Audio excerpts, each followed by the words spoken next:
The Prime Minister, Pradhan Mantri. Do you know who was the first Prime Minister of India? Yes, it was Chacha Nehru, that is Jawaharlal Nehru. क्या आप जानते हैं कि भारत का पहला प्रधानमंत्री कौन था? हाँ, वह चाचा नेहरू ही थे, अर्थात Jawaharlal Nehru. How do you think he felt when taking up this important post? आप सोचिए कि जब उन्हें उन्होंने यह महत्वपूर्ण पद लिया होगा तो उन्हें कैसा महसूस हुआ होगा.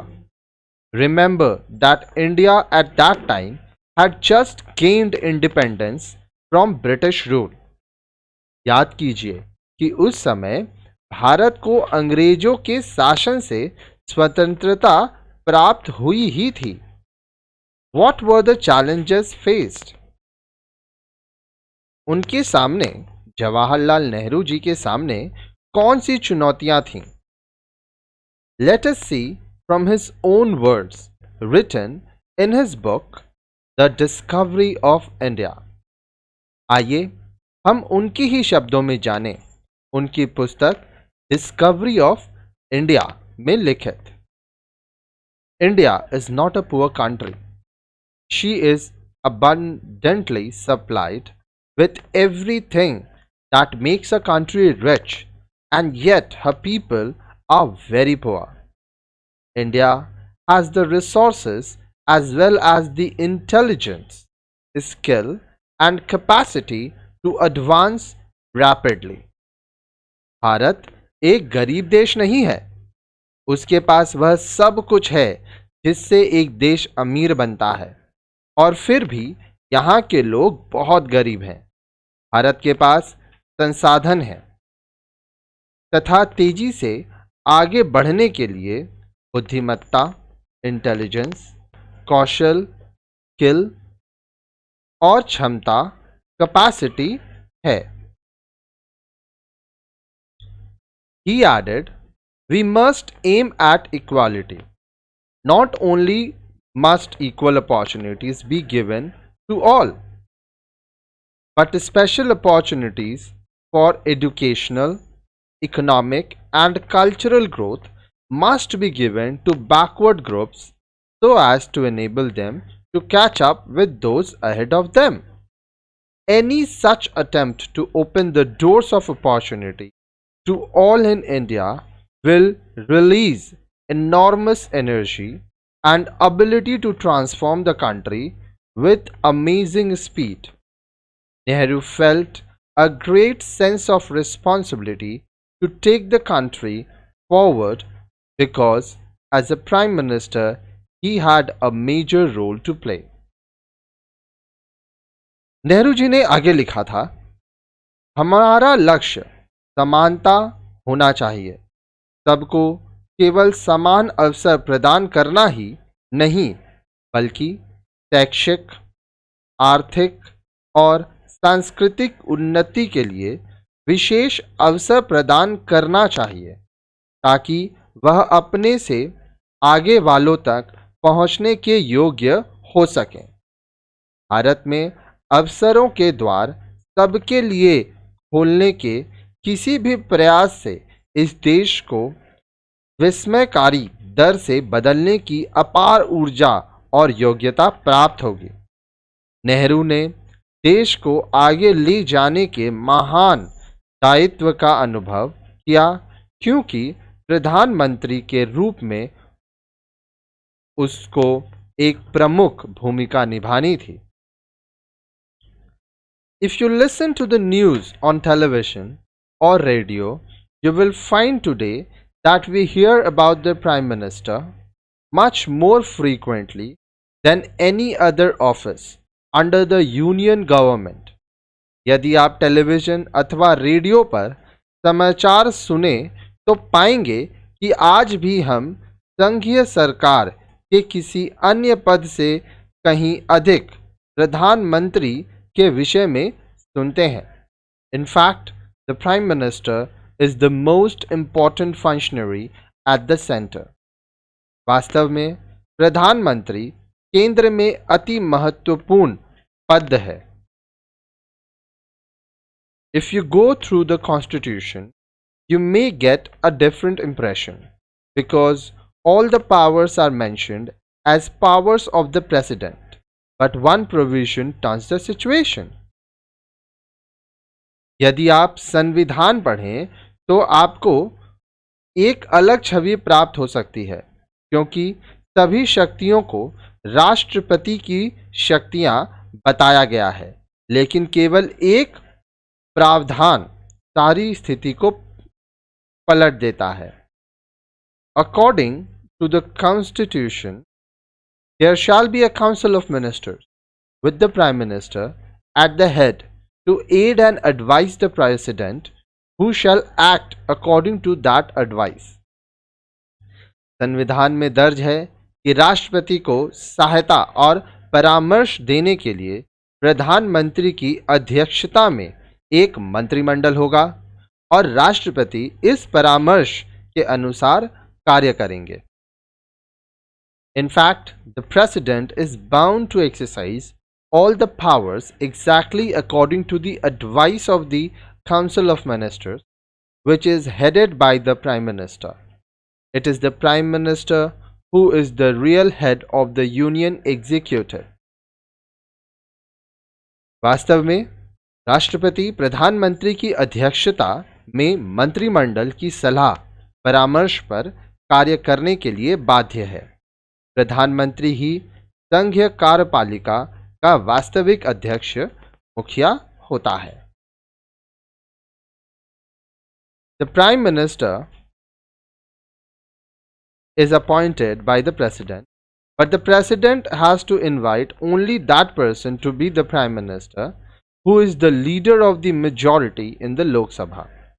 प्रधानमंत्री को राष्ट्रपति द्वारा नियुक्त किया जाता है, लेकिन राष्ट्रपति को केवल उसी व्यक्ति को प्रधानमंत्री के पद के लिए आमंत्रित करना होता है जो लोकसभा में बहुमत का नेता है। तो जो सरकार बनाते हैं उनके नेता होते हैं, जैसे अभी नरेंद्र मोदी जी हैं, तो प्रधानमंत्री नरेंद्र मोदी बनेंगे, ये पहले से निश्चित हो जाता है। राष्ट्रपति उनको बुलाते हैं। भविष्य में अगर कोई और पार्टी का मेजॉरिटी होगा तो उसके जो नेता होंगे वो प्रधानमंत्री बनेंगे, राष्ट्रपति उन्हें बुलाएंगे। Earlier, the person to be invited used to be the leader of only one political party commanding absolute majority in the Lok Sabha. पूर्व में आमंत्रित किए जाने वाला व्यक्ति किसी एक राजनीतिक पार्टी का नेता होता था जिसको लोकसभा में पूर्ण बहुमत प्राप्त होती थी। But with the initiation of phase of coalition, he or she may be the leader of a group of more than one political party. लेकिन मिली जुली सरकार और गठबंधन की सरकारों का दौर शुरू होने के बाद वह एक से अधिक पार्टियों के समूह का नेता हो सकता है। In the chain situation, the president invites the person who is the leader elected by the political party that has the largest number of seats in the Lok Sabha and who receives the support of other political parties to manage the needed majority. अब देखिए, समय बदला।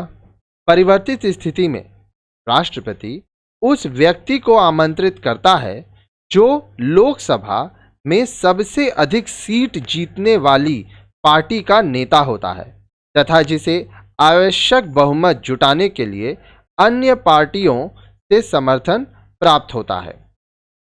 Besides being the leader of the majority in the Lok Sabha, to be the Prime Minister, the person has to be a member of Parliament. अब देखिए, बोल रहा है प्रधानमंत्री बनने के लिए बहुमत का नेता होने के साथ साथ उसे संसद का सदस्य होना भी अनिवार्य होता है, जरूरी होता है। If he or she is not a member at the time of appointment, he or she has to acquire it within 6 months from the date of his appointment as Prime Minister. यदि वह अपनी नियुक्ति के समय सदस्य नहीं है तो उसे अपने प्रधानमंत्री नियुक्त होने की तिथि से 6 महीने के अंतर्गत सदस्यता प्राप्त करनी होती है। ठीक है, आगे देखिए। डू यू नो, क्या आप जानते हैं? The government which is formed by members of the legislature belonging to more than one political party is known as coalition government. ऐसी सरकार जिसको विधायिका के एक से अधिक पार्टियों के सदस्य मिलकर बनाते हैं उसे गठबंधन की सरकार कहते हैं। The phase of coalition government in India began after 1967 general elections, when coalition governments, primarily of anti-Congress political parties, were formed in a number of states. Bharat में गठबंधन की सरकारों का दौर 1967 के आम चुनाव के बाद शुरू हुआ, जब पहली बार कांग्रेस विरोधी राजनीतिक पार्टियों की कई राज्यों में सरकारें गठित की गईं। At the center, this phase began with the formation of Janata Party government after the 1977 election. केंद्र में यह दौर 1977 में चुनावों के बाद जनता पार्टी की सरकार के साथ शुरू हुआ। The following coalition governments have been formed, identified here by the Prime Minister's name. निम्नलिखित गठबंधन की सरकारों का गठन हुआ है, यहाँ प्रधानमंत्रियों के नाम से पहचान निश्चित की गई है। First, Morarji Desai 1977 to 1979। Second, Chaudhary Charan Singh 1979 to 1980। Third, VP Singh 1989 to 1990। Fourth, Chandrashekhar 1990 to 1991। Fifth, Atal Bihari Vajpayee 1996 to 1996। Sixth, HD. Deve Gowda 1996 to 1997। Seventh, IK. Gujral 1997 to 1998। Eighth, Atal Bihari Vajpayee 1998 to 1999। Ninth, Atal Bihari Vajpayee 1999 to 2004। 10th, Manmohan Singh 2004 to 2009। 11th, Manmohan Singh 2009 onwards. NDA and UPA are the mainly coalition of political parties headed by BJP and Congress respectively. NDA और UPA दो मुख्य गठबंधन है जिनका नेतृत्व क्रमशः भाजपा और कांग्रेस कर रही है। एनडीए भाजपा का और यूपीए कांग्रेस का। ठीक है, अब नेक्स्ट वीडियो में आप पढ़ेंगे functions of the prime minister.